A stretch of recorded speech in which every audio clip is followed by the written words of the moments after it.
It's just a little bit damaged, not too big damage. So this is all the damaged parts that we got here. Check this out.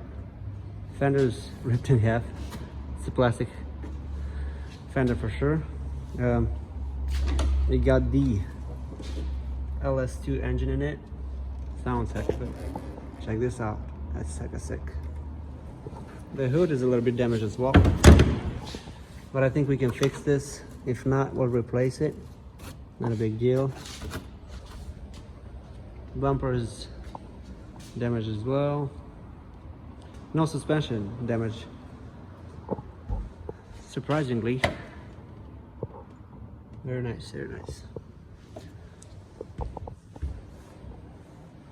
We got this very cheap, probably the cheapest in the country, I'd say. Check this out. Leather interior. Push start, navigation, all that. Very nice.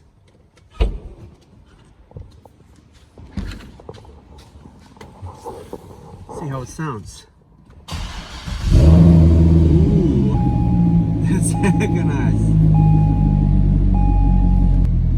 I can press the gas a little bit.